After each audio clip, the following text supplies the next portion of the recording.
Hoje nós estamos iniciando a nossa primeira aula de controlador lógico programável. É aqui que nós vamos fazer uma introdução sobre o controlador lógico programável. O CLP ele surgiu lá em 1968, foram os primeiros testes, né? E ele surgiu em função da indústria automotiva. Em 1969 começou a ser implantado na General Motors por causa das suas características. O CLP, pessoal, é a evolução natural dos comandos elétricos. Então, se você viu comandos elétricos e entendeu direitinho a disciplina de comandos elétricos, você vai ver que vai ficar muito fácil fazer a programação do CLP. E por falar nisso, ele é programável, né? E isso faz dele um equipamento muito flexível. A indústria automotiva mudava o modelo do carro, mudava o modelo do que era necessário fazer lá na produção. Você tinha que construir todo um equipamento novo, construir todo um painel de comandos novos para executar aquela função. Com o CLP, bastava modificar algumas funções e a linha estava rapidamente pronta para produzir o próximo modelo. Então ele foi amplamente aceito devido a essa facilidade, ser flexível, né, e a gente poder programar uma nova função muito rápido nele. Outra característica importante do CLP é que se antes eu era obrigado a usar hardware para fazer temporização, ou seja, era obrigado a usar temporizadores, era obrigado a usar hardware para fazer contagem, a partir de agora eu não preciso mais de hardware para fazer a contagem. Esses elementos podem ser incorporados no software.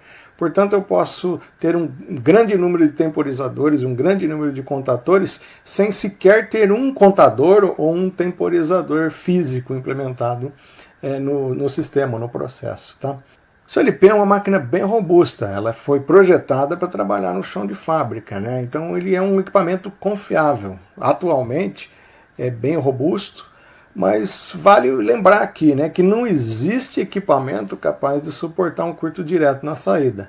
Então a saída, e inclusive as entradas devem ser protegidas, né? A saída é protegida por fusível e as entradas protegidas por acoplamento óptico, de forma que você não coloque diretamente o sinal na entrada lá, né? Eventualmente você não vai colocar um sinal de 220 numa entrada de 24, não existe equipamento que vai suportar isso. E vai pegar uma saída e colocar diretamente em curto, também não existe equipamento que suporte isso. Mas é um equipamento bem robusto e bem confiável, que a gente usa bastante no chão de fábrica. O CLP é um dispositivo, a sigla CLP significa Controlador Lógico Programável, né? É a tradução do inglês, né? Program Logic Controller, né? E o que é esse, cara? É um dispositivo eletrônico, né? Um computador programável que pode substituir os comandos elétricos da indústria. Ele não é só um equipamento que pode substituir os comandos, ele tem algumas vantagens que, por exemplo, a gente pode fazer controle, né? Dependendo do que a gente instala de recurso dentro de um CLP, a gente pode, por exemplo, fazer uma máquina CNC, né? Controlada por CLP. A gente pode construir robô controlado por unidades robóticas controladas por CLP. Então o CLP é muito versátil. Aí nessa figurinha a gente vê vários fabricantes de CLP. Primeiro aqui é um CLP da Siemens, de grande porte, grande e médio porte, né? Aliás, os CLPs têm grande porte, pequeno porte e mini, né? Que o pessoal nem chama de CLP, o pessoal chama de relé programável. Nós vamos estudar um pouquinho essas características. Na primeira figurinha aqui a gente tem um CLP de grande porte da Siemens, aqui na segunda e terceira figurinha os CLPs da Panasonic e da Delta. Aqui na quarta figurinha tem um CLP da Schneider, depois aqui o Click da Vega, que é um relézinho programável, né, a Festo. Enfim, tem vários fabricantes que trabalham com CLP. Lógico, os que tem mais nome são a Siemens, né, e a Schneider, são grandes fabricantes da área, são líderes aí no segmento. Tá? E basicamente nós podemos dividir o CLP, independente do tamanho, se é de pequeno porte, se é de médio porte ou se é mini, em 3 grandes partes: entrada, CPU e saída. Na verdade nós vamos ver que tem 5 partes. A entrada é a parte do sistema que é responsável pela aquisição dos sinais, né? É ela que lê os sensores, né? Ou seja, o que eu vou colocar na entrada do CLP? Normalmente são limites de fim de curso, são botoeiras, né? Sinais digitais. Mas existem CLPs que têm entrada analógica. Então eu posso colocar sinais de 0 a 10 volts, ou então sinais de instrumentação de 4 a 20 mA. Então depende muito do que eu equipei minha entrada. Mas basicamente entradas são o local responsável pela aquisição dos sinais elétricos, ok? A segunda parte importante é a CPU, a Unidade de Processamento Central, né? A sigla CPU é o acrônimo, vem lá do inglês, né? É o acrônimo do inglês lá, Center Process Unit. Né? É o lugar onde é armazenado os programas, é onde é armazenado os dados. Ou seja, toda a inteligência necessária à execução da tarefa está aí na CPU. E tem a saída, que são os elementos responsáveis pela atuação no processo controlado. Né? Então aí eu tenho sinais, que podem ser sinais digitais, né? De 0 a 5 volts, ou de 0 a 12 volts, enfim. De 0 a 20, normalmente a gente trabalha com sinais de 0 a 24 volts. Mas eu posso ter contato seco, eu posso ter cartões de saída que podem me fornecer tensões de 110, 220. Atualmente, nós estamos preferindo trabalhar com a NR12, que diz que os sistemas devem trabalhar em 24 volts. Você vai encontrar ainda na indústria alguns CLPs com cartões que trabalham com tensões maiores que 24 volts. Mas todo sistema novo, projetinho novo, normalmente a gente prefere trabalhar com 24 volts para atender a norma de segurança de equipamento e máquina, que diz que a gente tem que trabalhar com baixa tensão. Continuando aí, a gente vai ver dois bloquinhos que não estavam listados, que é o bloco de memória e o bloco de rede. O bloco de memória está dentro da CPU, né? E é o local onde são armazenados os dados de processamento e o que está sendo controlado, ou seja, o programa e as variáveis do processo, do que eu estou querendo medir, do que eu estou querendo controlar.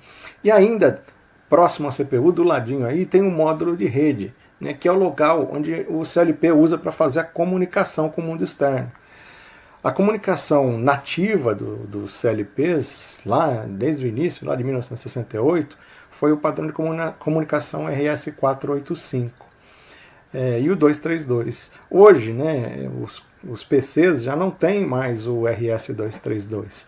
Então a gente usa um USB que faz a conversão para o 485 ou um USB que faz a conversão para o 232. Mas os CLPs mais modernos, eles têm padrão Ethernet, é o cabo de rede, é o mesmo que a gente usa para acessar a internet. E até em alguns casos a gente pode colocar um cartão Wi-Fi e ele ser acessado pelo próprio Wi-Fi da rede. Ele se conecta a uma rede local e a gente pode trabalhar ele com a rede local. Okay? Tem alguns CLPs mais modernos que possuem esse recurso. Então, como a gente falou, os principais blocos, nessa figurinha está mostrada aí, né? Olha, eu tenho os três principais, que é entrada, CPU e saída, né? Input, CPU e output. E eu tenho aí dois blocos bem do ladinho, bem colados na CPU, que é o bloco de rede, que faz a gravação e a comunicação do CLP, e tem o bloco de memória, onde a gente armazena o processamento de dados, né? O CLP, como é que trabalha o CLP? Ele trabalha numa filosofia chamada varredura. Como é que funciona a varredura? A varredura é composta de 3 etapas. Na primeira etapa eu faço a leitura das entradas. Na segunda etapa eu faço o processamento. E na terceira etapa eu faço a atualização das saídas, e esse processo ele é contínuo, ele vai se repetindo. Faço a leitura, faço o processamento, faço a atualização das saídas. Na leitura, a entrada física é lida e os valores desses sinais elétricos são armazenados numa área de memória lá chamada tabela de entrada. Logo em seguida, quando ele executa o processamento, né, ele pega o programa, né, aquilo que foi programado para que ele seja executado lá em qualquer uma da linguagem, normalmente a programação é feita em ladder, né, e executa as operações lógicas, né, também os cálculos matemáticos necessários, e guarda esses valores num local de memória chamado tabela de saída. Depois é executado a atualização das saídas. O que o CLP faz? Pega a tabela de saída e envia efetivamente para as saídas físicas. Desta forma, aquilo que era um valor guardado no software se torna um valor físico de sinal elétrico. Então, com esses três processos, lê as entradas, faz o processamento e atualiza a saída, repetido, dá a impressão de que o que é colocado na entrada é processado e imediatamente posto na saída. Mas não é bem assim, né? O processo, a varredura demora aí alguns milissegundos para ser processada, né? Mas para a maioria dos processos esse tempo não é importante, ok? E como é que eu vou programar o CLP? Né? Nós podemos programar o CLP de 5 formas diferentes, basicamente. Eu posso trabalhar com o diagrama ladder, né? Ou ladder, se vocês preferirem. Normalmente a gente fala ladder, né? Mas vem lá do inglês, ladder, né? O atenção de. Em STL, né? A gente chama de lista de instruções, né? Ou IL. Né? Também tem o ST, texto estruturado, né? O list. Né? Tem o FBD, que é o Function Block Diagram, ou diagrama de blocos funcional. Né? Tem o sequenciamento gráfico de funções, o Sequence Function Chart. De qualquer forma, essas letrinhas, essa sopa de letrinhas, formam as maneiras de se programar um CLP, que foram desenvolvidas aí desde lá de 1969. As formas mais utilizadas atualmente, e a preferida, é a ladder, né? Mas também já vi o pessoal programando aí na indústria em blocos de texto estruturado que funciona bem também, é bem rapidinho para quem sabe trabalhar com essa linguagem, vai funcionar bem. Nós aqui no curso, nós vamos trabalhar com o ladder, que é a evolução natural dos comandos, né? Então vem lá de comandos, se você conhece um diagrama de comandos, é facinho trabalhar com o ladder, tá? Eu espero que você tenha gostado da nossa aula de hoje e até a próxima!